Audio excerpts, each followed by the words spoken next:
Hello, well, welcome to the Bugbrook Historical Microcomputer Museum here in Floyd, Virginia. This museum represents about 45 years of collecting microcomputers and electronic memorabilia. And we have about 3% of it displayed here in the museum.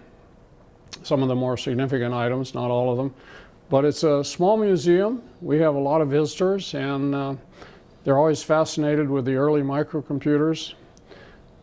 Our collecting history basically is microcomputer. We did not get into the big computers, so we basically started with the first microcomputer, microprocessor, the 4004, and the Mark 8, Apple ones, and so forth. So our computer museum here is a representation of the early microcomputer history.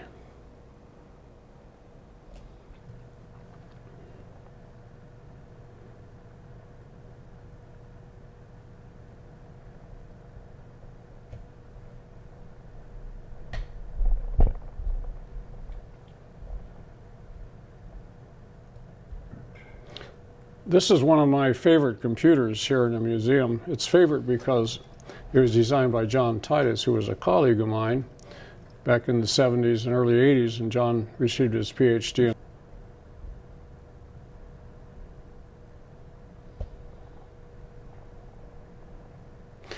This is one of my favorite computers here in the museum. It's the Mark 8. It's my favorite computer because it was designed by my colleague John Titus, and we worked together during the late 70s and early 80s. And John designed his computer, the Mark 8, while he was a graduate student at Virginia Tech in the same department that I taught in for 33 years.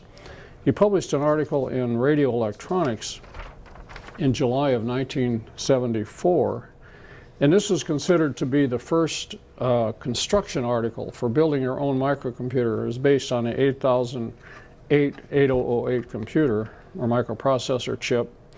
A series of cards, 5 cards, 6 cards. Basically, you didn't get too much with the construction article except how to build it. You had to make your own cards and buy the parts. So it was never very popular, but it was a very well-known computer, and there's a very nice version of this in the Smithsonian, and giving John a lot of credit for the first construction article on how to build your own computer using a microprocessor chip. So this is one of my favorite computers here in the museum.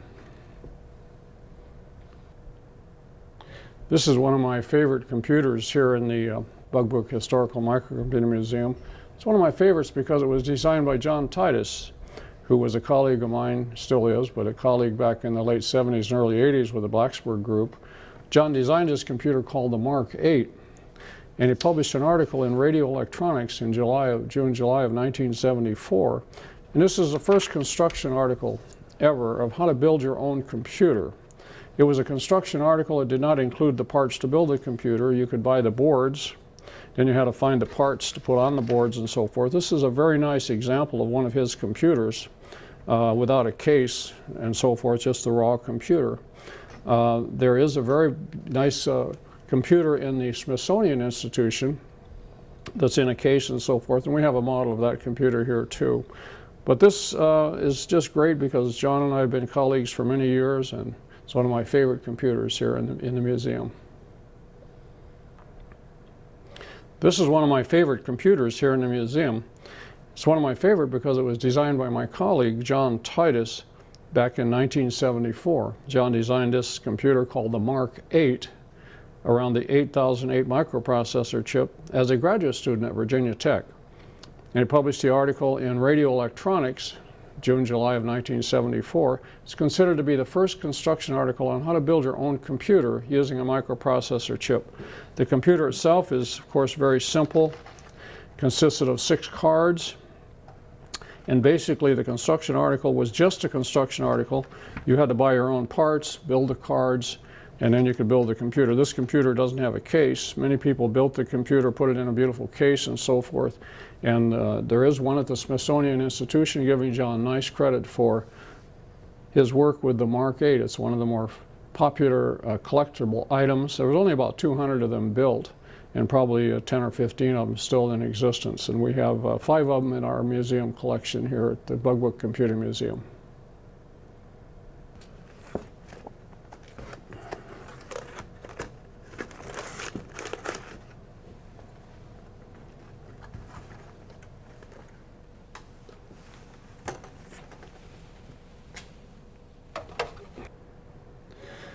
We were talking about John Titus's computers. As a Blacksburg group, John designed several teaching computers or development computers, training computers. This is one based on the 8080, where it brings all the signals out where you can interface and tie equipment to the computer and learn how the microprocessor operates. This one's called the Mini Micro Designer, or the MMD1.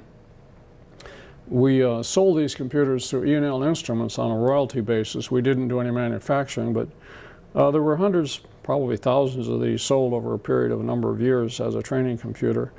And this is a commercial version, and it was sold not only in the US but overseas, and we had quite an Italian operation as well.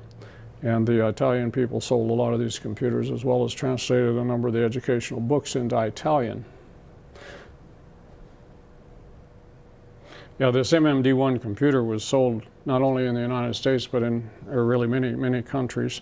We had particular good presence in Italy. Here's one of the Italian brochures, and the books were translated into Italian, and we had a representative in Milan, Italy, and we actually went over and taught workshops in Italy for 4 or 5 years and had a lot of fun with that.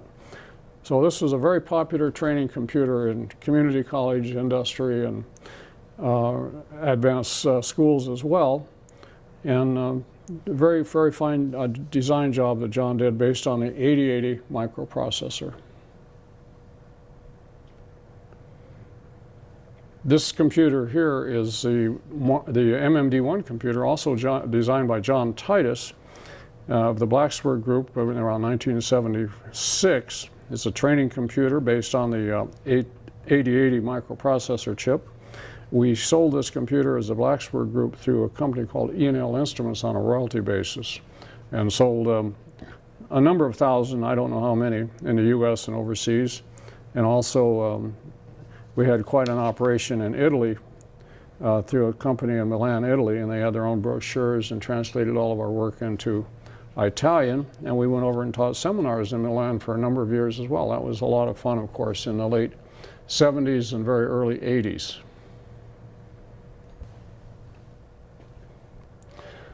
John was a prolific designer, John Titus, that is, of our Blacksburg Group.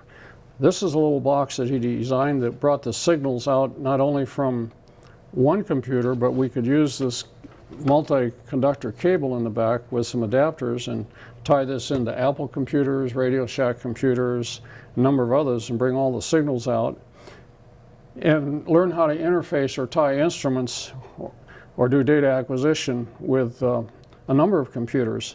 And so this little box was actually very popular because it attached to many different computers, and there was a whole set of experiments to go with this. As I said, John Titus was a prolific designer of computer interfacing things and computers. This is a box called the TRS-80 interfacing box that, through this multi-conductor cable here, tied to not only the TRS-80 computers, but Apple computers and other computers. And it brought all the signals out for tying instruments or doing data acquisition and learning how to do that with the various types of microcomputers. So this was a great device for people wanting to interface or tie their computers to outside equipment.